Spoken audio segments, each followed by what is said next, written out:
Good morning, Bison. All right, so Luke is definitely having a hard time at this school. He can't seem to get any of the boys straight. We have one particular boy, Jackal Boy is what he calls him, who is really torturing Luke. But he can't seem to figure anything out at this school.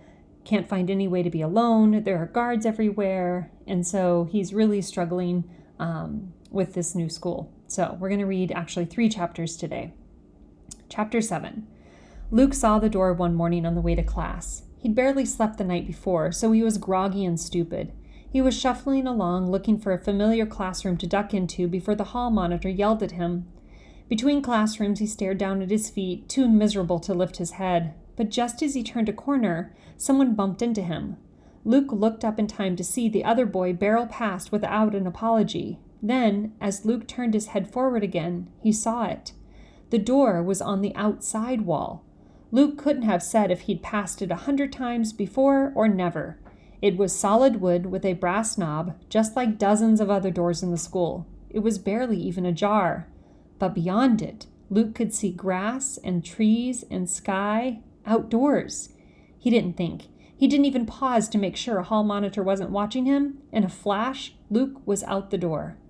Outside, Luke stood still, his back to the wall of the school. He was breathing hard. Read the note and then get back inside. Some tiny rational part of his brain urged him, before someone sees you. But he couldn't move. It was May. The lawn ahead of him was a rich green carpet. Redbuds were blooming and lilacs. He thought he even smelled honeysuckle. His mind played a trick on him, and suddenly he was almost a whole year back in time, standing outside for what he had thought might be the last time in his entire life. The government workers were just starting to cut down the woods behind his family's house, and his mother was fearfully ordering him, "Luke, inside, now!" And when the woods were gone, Jen's house replaced it. His mind skipped ahead, and he remembered his first trip to Jen's house. He'd stepped outside and felt paralyzed, just like now. And he'd marveled at the feel of fresh air on his face, just like now. And he'd been in danger, just like now. Luke looked back at the school hopelessly. Anyone could easily look out a window and see him and report him. Maybe they'd just give him more of those meaningless demerits. Or maybe this would make them realize that he really wasn't Lee Grant, that his papers were forged, that by the laws of the land, he deserved to die. Strangely, Luke could see no windows, but the door was opening. Luke took off running. He raced as blindly as he had that first day, trying to keep up with Raleigh Sturgeon. Luke was crashing through the undergrowth of a small woods before his mind fully registered that there was a woods. Brambles tore at his arms and legs and chest, and he kept running.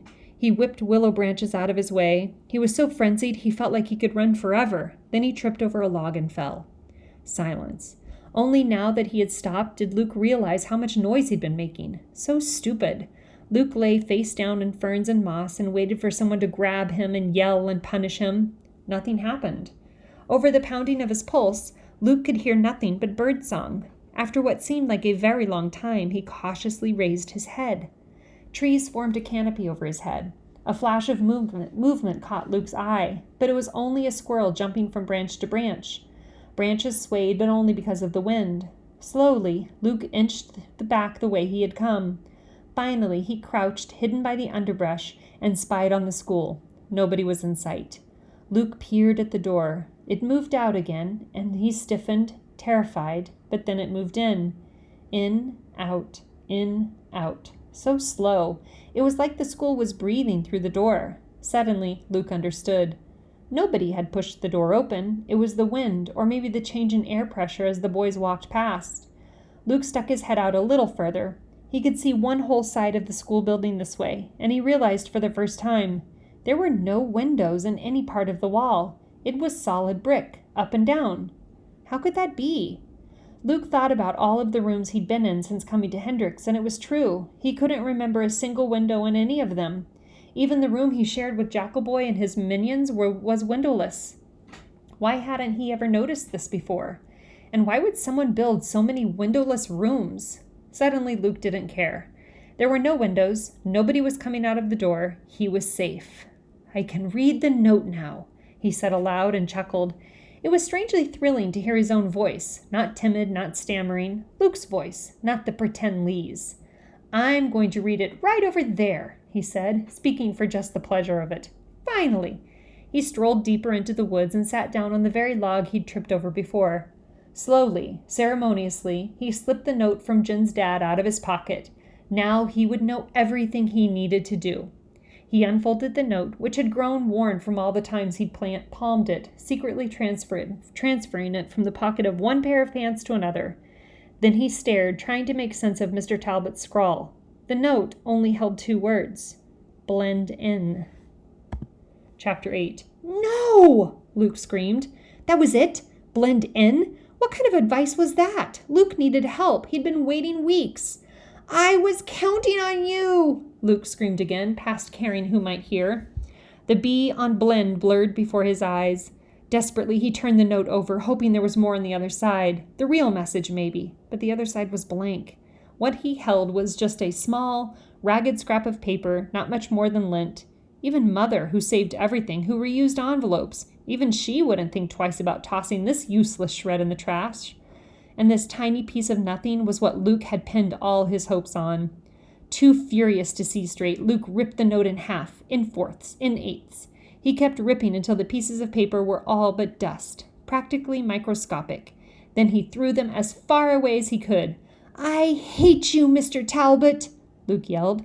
The words echoed in the trees. Even the woods seemed to be making fun of him. That was probably all Mr. Talbot had meant to do, too, when he'd handed Luke the note that first day. Luke could just imagine Mr. Talbot chuckling as he drove away from Hendricks after leaving Luke. He probably thought it was funny to drop off a dumb farm boy at a snobby barren school and tell him, blend in. He probably laughed about it all the time. If Jen were still alive, she probably would have laughed at Luke too. No, not Jen. Luke buried his face in his hands and slipped down to the ground, sprawled beside the log, without the note to count on. He didn't even have enough backbone of his own to sit. Luke wouldn't have thought he could have fallen asleep there in the woods, in danger, boiling mad, but somehow he found himself waking up sometime later, stiff and sore and confused. The birds were still singing. A mild breeze ruffled his hair. Before he remembered everything, Luke actually smiled. What a pleasant dream! But why did he feel so unhappy? Then he sat up and opened his eyes, and everything came back to him. The note he'd believed in so fervently was worthless dust now. No matter how hard he peered off into the underbrush, he couldn't see a single sign of it. He was out in the woods, violating who knew how many rules of the Hendricks School for Boys, and he had no idea how long he'd been gone. Squinting at the sun, Luke guessed that it was at least mid-afternoon. They must have noticed him missing by now. He should be thinking up his excuse now. He should sneak back so at least they wouldn't find him out here. It wouldn't look so bad. Maybe he could convince them that he'd started to run away. The real Lee Grant had done that, supposedly, then repented and turned around, but that story depended on him going back now. Luke didn't move. He didn't want to go back to school. Not now, not ever. There wasn't anything there for him. He knew that now. No friends, no helpful teachers, no good choices. He was just like some wind-up toy there, marching mindlessly from class to class, meal to meal, trying not to be watched. Just the thought of school made his stomach churn. You can't make me go back, Luke muttered, though he wasn't sure who he thought he was defying. That was settled. So where else could he go? Home. Luke was overcome with a stronger longing than he'd ever felt before. To see Mother again, to see Dad. This was how miserable Luke felt. He even missed his brothers. He watched a chipmunk race across the ground. The chipmunk's feet barely seemed to touch. It could be just that easy for Luke going home. All he had to do was start walking. But he didn't know how to get there. Even if he had a map, he wouldn't be able to find his parents' farm on it. He didn't have his fake ID card with him. He didn't carry it at school. He could picture it clearly tucked in the pocket at the back of his suitcase. He couldn't go back for it, and getting caught without an ID card was as good as admitting, I'm a third child, kill me. Luke tried to pretend those weren't obstacles. He still couldn't picture a perfect homecoming. Even if he managed to find his family's farm without running into the population police first, he'd just be bringing danger with him. The penalties for harboring an illegal child were almost as harsh as the penalty for being an illegal child. Every second he had lived with his parents, he had put their lives in jeopardy, and now there was a record of his existence. If he disappeared now, someone would have to look for him, and when they found him, cowering in his family's attic, They'd be sure to find out the truth as well. Luke picked up a pebble and threw it far into the woods. It wasn't fair. His only choices were to be miserable at school or a virtual murderer at home. He threw another pebble and another. Not fair, not fair, not fair.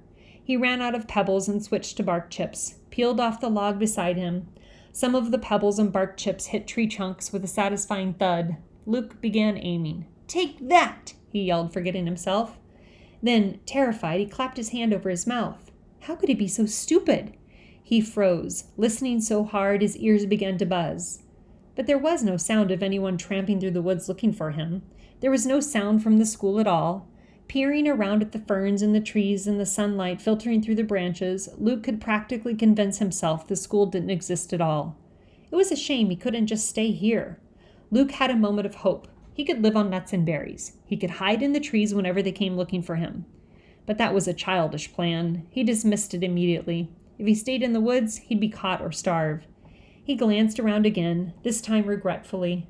The trees looked friendlier than any of the boys or teachers at schools. He was a farm boy who'd spent most of his life outdoors, until the woods were cut down behind his house. Just being outside was a joy, and no matter how much he'd risked running out here, it was wonderful to be alone, not packed in and watched at every turn. Luke dug the toe of his fancy Baron shoe into the dirt and stood up. He'd come to a decision without realizing it. He had to go back to school. He owed it to his family and Jen's dad, and maybe even Jen herself. But nothing could stop him from visiting the woods again.